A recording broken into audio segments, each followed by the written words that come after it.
Now turn to Section 3 on page 114.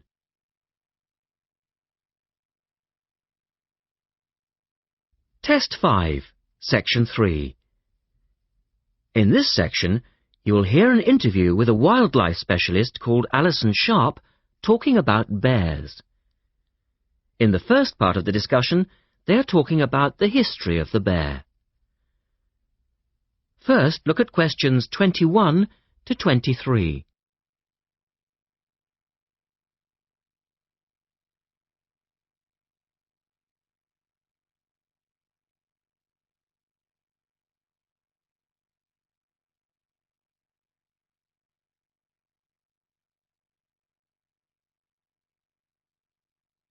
Now listen to the first part of the interview and answer questions 21 to 23.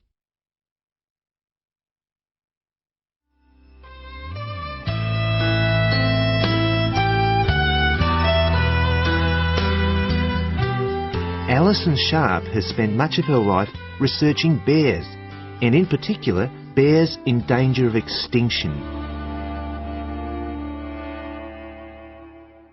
She is the author of a recent book on bears, and we welcome her to the studio today. Thank you. Delighted to be here. First of all, can you give us a quick overview of the history of the bear family? Well, the bears we know today actually have as their ancestors bears which have been evolving for some 40 million years. We have fossils of the earliest true bear, and it's important to emphasize this because some creatures are called bears but are not. Such as koalas, for instance. Yes, exactly. Fossils of the true bear show a small dog-size animal with characteristics that show a blending of dog and bear traits. So the general belief is that dogs and bears were of the same family? Yes, that's the theory. And then we see the arrival of the early cave bear.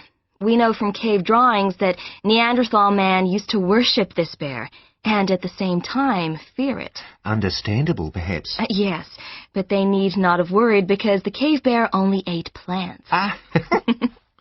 In fact, the cave bear survived 2 ice ages, but then became extinct.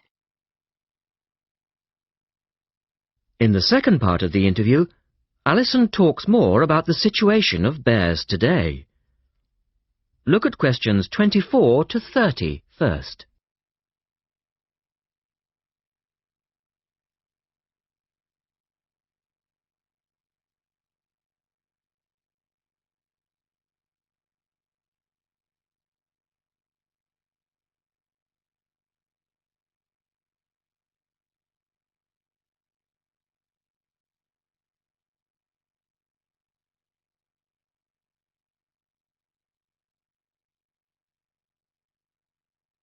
Listen carefully and answer questions 24 to 30.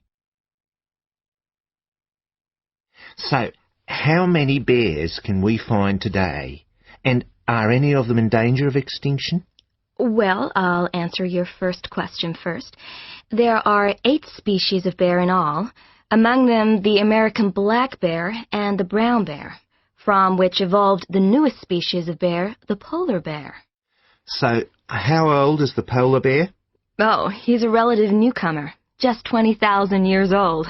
And could you tell us a little about them? Which is the largest bear, for instance? Well, the largest bear existing today is either the polar bear or the brown bear. Right. Don't we know? Well, it depends which criteria you use. The polar bear is the heaviest. The male weighs up to 1,500 pounds, but his narrow body actually makes him look smaller than the much more robust brown bear. So the brown bear appears the biggest? Yes. And the smallest? Well, the sun bear is the smallest of the 8 species. They only weigh between 60 and 145 pounds. That makes him a comparative junior. Yes. And then next we have the so-called giant panda. But that's a small bear too, comparatively speaking. And are all bears meat eaters? No, not at all. In fact, the giant panda is almost entirely herbivorous, living on a diet of 30 types of bamboo. Ah, yes, of course. Pandas are famous for that. And another interesting bear is the sloth bear, which eats insects, particularly termites. He can turn his mouth into a tube and suck the insects out of their nests. So, going back to my second question, are bears really in danger of extinction? Yes, indeed, they are. The sun bear in particular, as they've been hunted almost out of existence. And the habitat of the panda is also being reduced on a daily basis.